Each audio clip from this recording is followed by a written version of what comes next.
and welcome to In Business Friday Fix, episode 30. We are thrilled to welcome you to this, our bonus episode. We are your hosts, Tracy and Ian Earle, founders of In Business, a networking and business support community. And together, we are In Business. Every Friday we'll be discussing a business-related subject with either one of our wonderful In Business networking members or a fellow business owner who'll be sharing their advice, thoughts or knowledge on a particular topic. So this week we are talking to one of our members, Chris Wilson of Adamo Solutions. We all need to find clients, convert and keep our clients. Chris is a sales coach that enables business owners to do just that, either on a one-to-one or in a group session. Chris is passionate about enabling owners of businesses to be better at creating sales opportunities and then making them convert. Oh, and make sure you listen to the end of the show to hear our guests tell us about their favourite networking tip. Okay, so welcome to our Friday Fix today.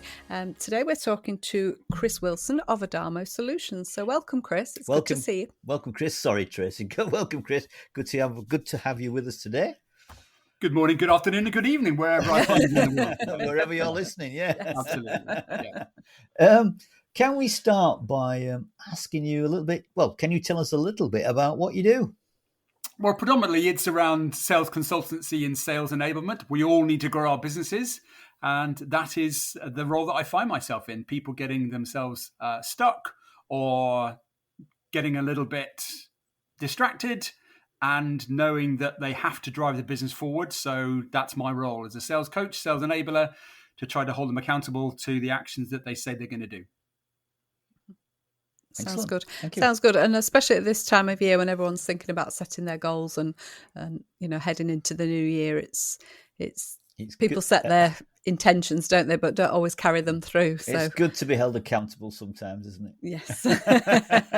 Yes, I think that's what we're going to kind of try and focus on, which is the habits that we set out to really steadfastly achieve, and then perhaps by the end of January, we've thought, oh, maybe I'll try it in 2023 now. Yeah. So what are your tips and tricks that you share with people? Well, I guess the main one for me is that a habit that is something that you set as a resolution maybe isn't really a habit, because you start off with lots of compulsion and lots of desire, lots of enthusiasm, but you haven't really set the dials into your emotional intelligence as to why the habit means something to you. So the challenge that I've got, if you are listening and you fall short of your habits, is what's the why, what's the purpose, who's it for, and what does the result entail for you once you've finished the habit.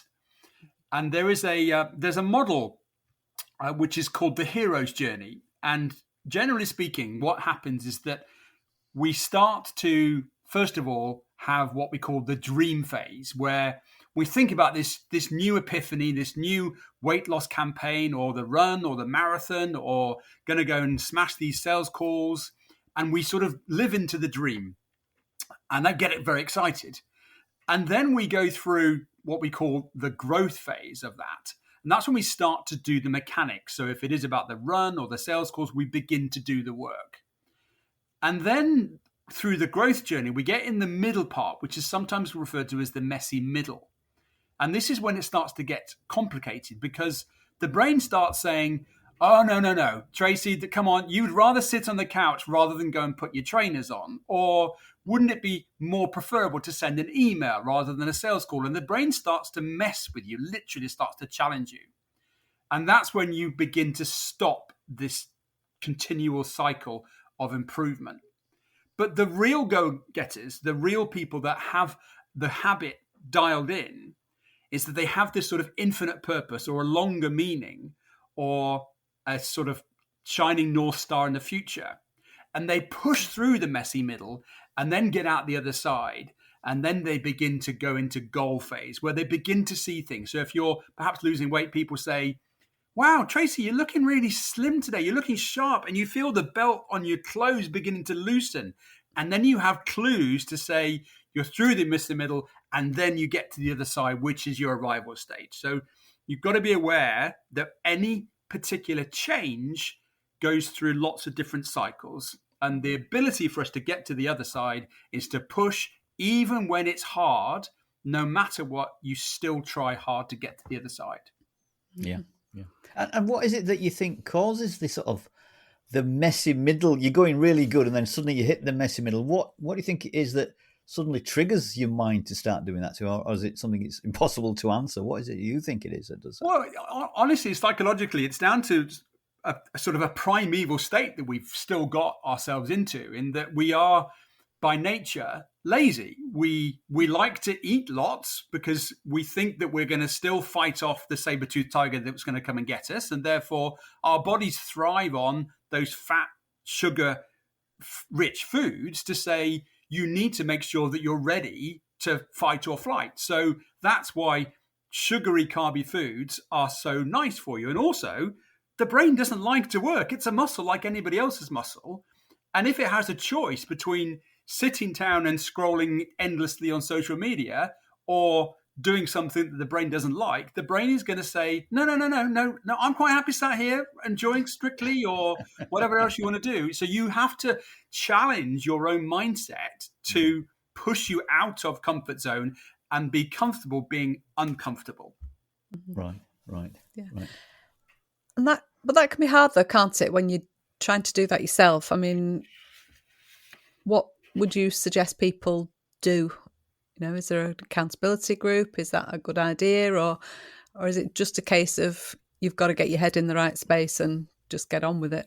I suppose it depends. Lots of things here. Certainly with clients that I start working with, we always do the wheel of life, and that challenges them to look at 8 quadrants of their holistic view of where they're at. And that can be work-life balance, health and fitness, family, friends, finances, career, sort of spirituality, your own growth, fun, and then your emotional growth. And you just literally put yourself in the quadrant of how do you rate yourself? And it often shows you that there's a bit of a chink in your wheel. And that might give you the first clues as to where you need to focus your attention on. And then it's, well, why do I want to do that? I want to lose weight because mine is I want to be a really healthy granddad. So when my kids hopefully have kids, no pressure, boys, I can be out there playing cricket with them or playing football or lifting them up and doing all the things that I would really envisage seeing myself doing as a grandfather. And that enables me to say, no matter how hard it is tonight, raining or cold, I am going to put my shoes on and go for a run because it's linking to my sort of North Star of where I see myself, not just now, but in the future. So I sort of talk about throwing a spear of destiny. So this long spear that goes along past the horizon almost. You can no longer see it, but you know that it's out there. And every day you have to throw a little dart. And it's just a little dart forward, and that dart might find yourself crossing barbed wire or quagmire or mud or a storm. But you just got to get to the next dart. And if you connect all the darts together, eventually you'll get hold of that spear and pick it up, and that's your future. So that's one tip. Yeah, so it's like your why, isn't it? It's your purpose for doing it, isn't it? Yeah, absolutely. Another one is your accountability partner. The more people you talk about this meaning with, the better, because you've now not just played with your own guilty conscience, but also you know that other people will come to you in the future and say, hey, Tracy, how's that habit going that you said you were going to do last January? And you know that that's going to come back to you at some point. You could write a letter to yourself. So you literally write a letter to yourself. You sign a contract to yourself, and then you tell other people, this is my contract for commitment, and my forfeit for not doing this particular habit is going to be. So perhaps one of mine, my friend and I, we decided that our forfeit would be that if neither of us particularly did a running goal, we would run around the Knavesmire naked at 4 o'clock in the morning. That's enough to spur you on to do it, isn't it? Well, it depends on who you are. If it's Tom Cruise, you might be happy to see him running around the naked. But I assure you, me running around the Knavesmire naked at 4 o'clock in the morning is not anybody's cup of tea. So there's all those tiny little things that you can do. Something else you could do is what I call chunking. So, if I said to you, what are you doing in the morning? You'll know you're going to brush your teeth. You'll put your toothpaste and your brush in your right hand. And then once you've done that, you'll turn around, you'll find the towel that's always in the same place on the towel rail. And then you'll probably go from there and, you'll go into your bedroom and there'll be something that happens. If you can possibly do it, we can add a little habit into that routine. So when you finish doing your teeth and you reach for the towel, the next thing you might do is put on your trainers or do 10 push-ups or anything else that you think you might want to do. Read a book, write 100 words of your book that you've been writing. And we start to stack our habits on top of each other. And the more you stack, the more it becomes ingrained in something that you're already doing. And therefore it becomes easier to do. So simple one of mine is while I'm boiling the kettle, I'll always do something physical while I'm boiling the kettle, whether that be star jumps, sit-ups, whatever it might be. Mm-hmm. And over the course of a day, I'll do 100 push-ups because I might have 7 coffees. And it's just this principle of working something into your habits that's already a routine, and therefore the brain starts to connect one thing to the other. Does that make sense? Yeah. It does make sense. It makes perfect sense, does that? Because you do already have habits that you probably don't even think about, don't you? Like you say, brushing your teeth, having a wash or having a shower, drying your hair, the way you dry your hair and stuff, the way we put, the sequence we put on our makeup or whatever. It is all habits. So yeah, and then joining a club or joining a group or having a buddy, so that the psychological implications of not doing it are manifested itself further by somebody else also holding you accountable to that. So if you say, let's start running, if you can find somebody else in the village who's going to come knocking on your door at 6:30 in the morning, you know that person's coming at 6:30, and you're both reliant on each other's impact to create this new momentum that you're both doing. Because it's so easy for yourself to go, it's really cold today, I'm just going to run tomorrow. And as soon as you then start to think, I'll run it tomorrow, the brain's won the battle. It's said, you've dropped your habit, I've got you. You might have permission to lose one day, but as soon as you lose more than 2 days, you're basically back to square one. Yeah. What's the thing that people think, is it a sequence or something? People saying when you're building up, it's not a sequence, is it? What is it? When you're doing a habit every day. A habit stack is some. No, not that. No. What if you do something for so many days? Is that what you're thinking? Yeah, it becomes a habit. No, it's like a sequence or streak. That's it. Yeah. And once you break your streak, then it's hard to get back into it. Yeah, ignore that bit. Yeah. It's all right. I'll edit that. Yeah, edit that bit out. Yeah. It's funny that because a while ago, all last summer, I'd set myself the sort of habit of whenever I finish the shower, I have I don't finish the shower. I have a 1 minute. I turn the water to cold for 1 minute, and it was a bit mind blowing at first. It was difficult, but I got into it and I got doing it. And since winter's now come on board, and I've stopped it, and now I dread turning the water back to cold again, and I haven't. And I'm thinking, why did I do that? Because I was doing really well, and I was feeling okay. And I think, oh my goodness, why did I do it? But you do. So I've got to get back into it again now, which is the water is traditionally a lot colder in winter anyway, because it comes out of the ground colder. So there is an implication. But yes, your mind is now telling you that it's probably worse than it is. Yeah. But when you can win that battle, it makes other battles even easier to win, because you're saying to yourself, well, surely if I can stand 10 seconds, 20 seconds, 30 seconds, a minute under cold water, which felt uncomfortable, but are now comfortable being uncomfortable, then it makes the other thing, picking up the call, making the sales call, doing the presentation, speaking in public. You can say, well, I won that battle, and therefore I can win this battle because my mindset is one that I am in control of this.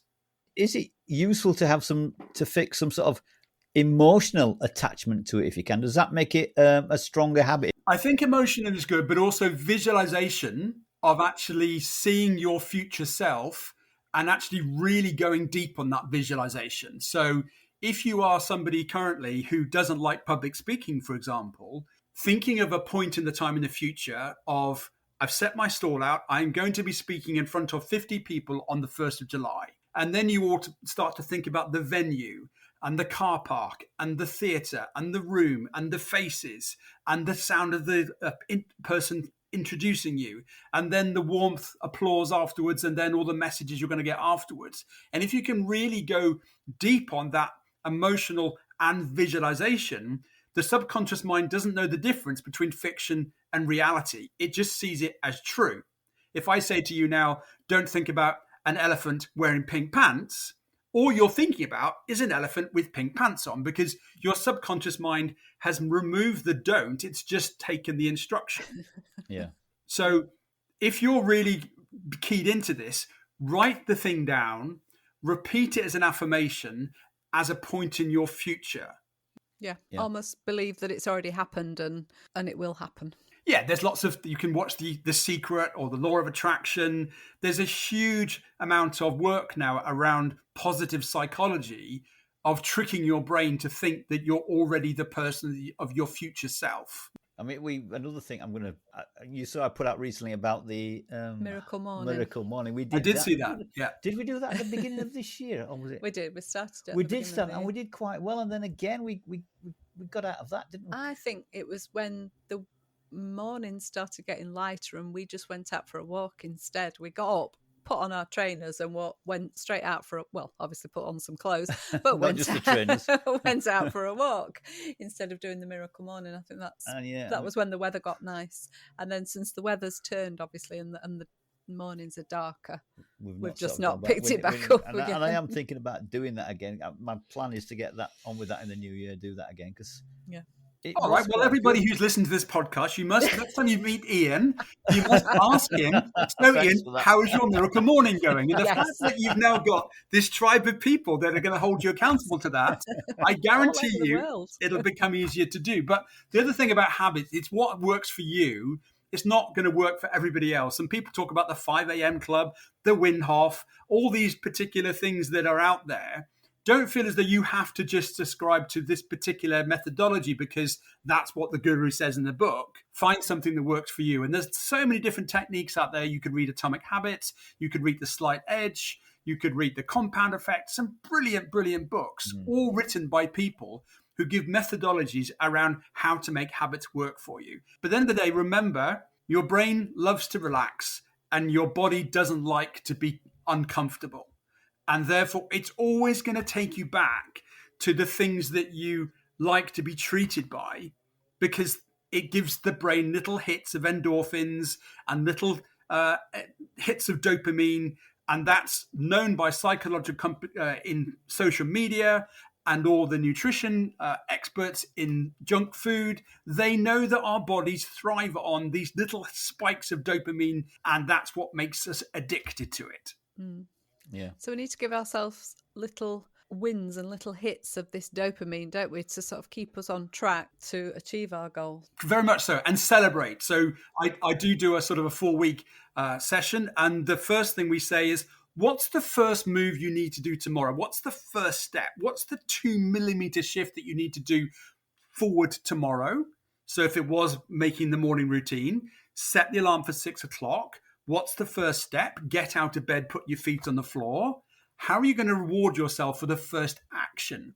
Because when you link the habit to a reward, the brain goes, oh, that was nice. I've done something uncomfortable, but I've got a little bit of reward for it. So it might be, I'm going to literally find my favorite book author, and I'm going to see their next release, and I'm going to reward myself with their next release when I do that particular habit-changing activity.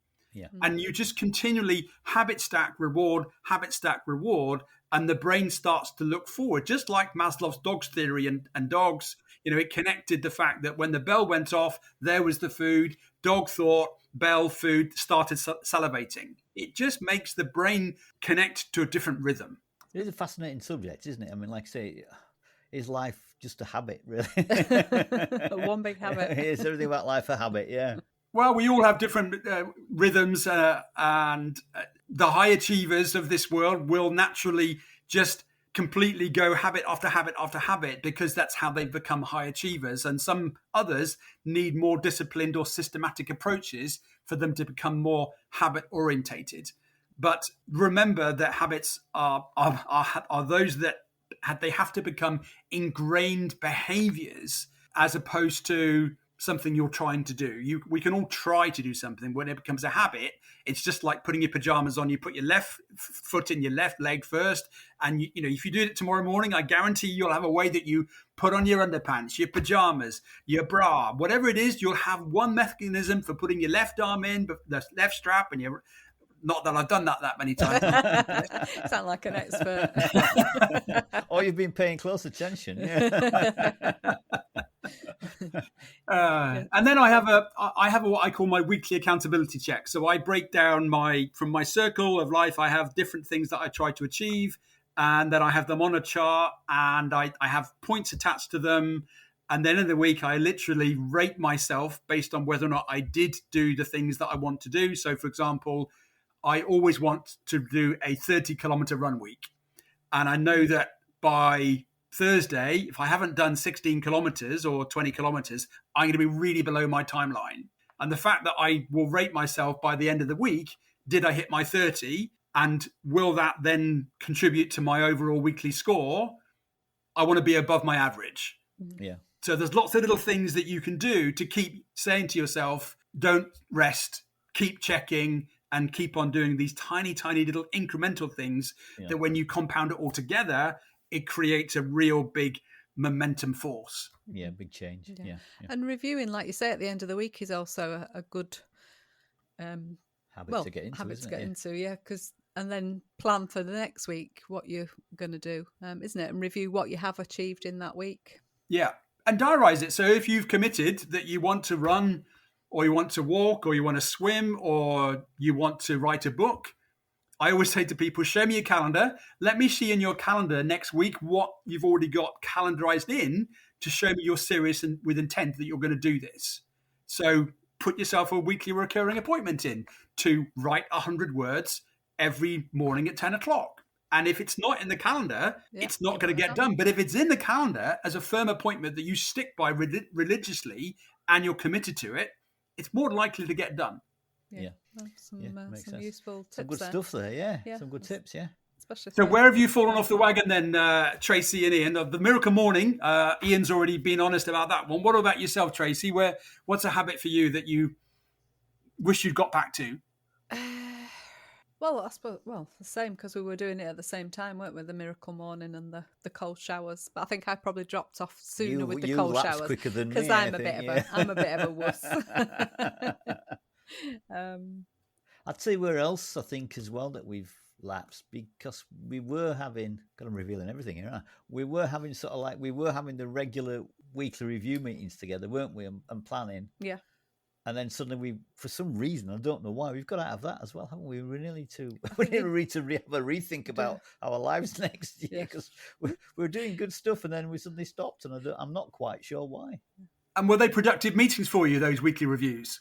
Yeah, they were, weren't they? Because we were deciding what we were going to do the next week. Well, we got to the point where we were doing them on a Sunday evening, wasn't it? We were looking at the Sunday evening, and planning for the week ahead. But suddenly on Sundays now, we just don't do that, and I don't know why we stopped. Really, no, we'll have to get back into that. Yeah. I'm doing lots of confessing here. You obviously you obviously should have been a priest. Should have been a priest, Chris. There you go. I'm confessing there now. Yeah, Father Chris. Well, it's interesting though. You're using the language of "we've stopped" when it's actually Ian that's doing the the confessions. Yeah. Yeah, I never thought of that, Chris. Yeah, good. And what have you got? Any particular affirmations or overarching goals for yourself next year, and any forfeits if you don't get there? Ooh, that's a good question. We've been looking at the goals for next year, haven't we, for the group and things? Yeah, the numbers of group that we want people in the group by the end of next year. Well, 6 months, and then in the next year, and the things that we're going to do to get there. Yeah. So we've set some numbers and targets and things, haven't we, to try and get us there? Yeah. Yeah. No, I know, not to try and we've get got- us there, no, to get us to there. get Well, I'm us saying there. try, no Yeah. such word as try. And To we've get got us sort of there, yeah. a marketing plan which involves, so many hours of this and so many hours of that a week. So it's putting those into place in the new year. Well, the coaching group I'm in, we have all had to. We have a large group that we're in. There's about 92 of us, and we've all now set out our 2022 goals, and we've had to do a live Facebook video into the group of these are our overarching goals for next year with the social media post, and then also videoed the forfeit as part of that if we don't do it. So it's committed now to a social media. It's in the peer group. There's 91 other souls in there. They're going to hold us accountable, and that's where we are for next year. So that's a good idea. Yeah, one of mine is to there's should I do this or not? Yeah. We can always edit it out. You could edit it out. Anyway. Yeah. We'll edit that out, but you can tell us anyway. It's not running around the Naysmar naked anyway, put it that way. Oh. Yeah. So it's again this sort of implication of by not doing it, the mind is now beginning to be more fearful of the outcome of not doing it than being stressed about doing the action that you need to do. And when you get to the point of that hero's journey, when I talked about, when you get to the top of the mountain or the marathon or the weight loss or the vegan campaign, whatever your vision is for 2022, when you arrive at your point of, oh my goodness, I got there, that place just feels fantastic. And then you reset and go again, because the worst thing is that you get to the arrival point and you go, I've got here now. And then all the bad habits kick back in again. Okay. Thank you for that. Yeah, it's good. Good was that, yeah. Before we finish, we usually ask our guests if they have a networking tip that they can share with our listeners. Yeah. Your favourite networking tip, what might that be, Chris? To go networking with intent. So I know your meeting is always 9:30 on a Tuesday. So one of my habits is to write on a Monday. It's in business on a Tuesday. What am I going to talk about? And how do I bring my intentional thought to that networking? As opposed to thinking, oh my goodness, it's 9:28. What am I going to write about? What am I going to think about? And how can I be specific? So go at networking with intent to get an outcome and do the work. Mm-hmm. Excellent. Sounds like a top tip there. Yeah. Jolly good. And where can people get in touch with you if they're interested in what you do? Yeah. So the best the website is adamo.solutions. That would be a good place to start. LinkedIn is Chris Wilson Sales Coach. You can find me on there. Those would be my two favorite places to go and seek me out. Yeah. Okay. Well, we'll put those links in the show notes. And thank you very much for joining us today, Chris. It's been good, and hopefully that will be very helpful for all these people who are making maybe not New Year's resolutions, but New Year's habits. Yeah, thank you, Chris. It's been good chatting to you. It's a pleasure. I look forward to seeing your Miracle Morning progress and hearing about your weekly reviews. Yeah. I'm editing that out just to let you know. You'll be holding us to account now, won't you, Chris? All right. Thank you very much for your support. Thank you. Take care. Goodbye. Okay. Goodbye. We are almost at the end of this week's show, but before we go, we'd like to invite you along to one of our online networking events where you can meet some great business owners. The link will be in the show notes.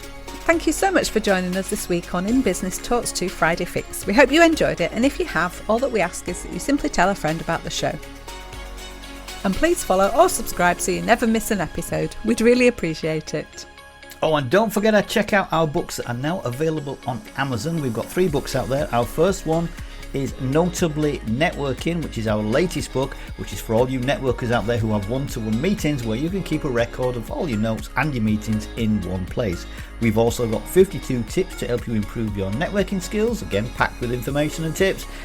And lastly, we've got our 90 Days to Your Success book. This is where you can keep a record of the goals for the next 90 days that you have. You can log them, write them down, and keep a track of them. Really useful in helping you achieve your goals. So try them out. Until next time, this is Ian and Tracy, and together we are in business. Goodbye. Goodbye.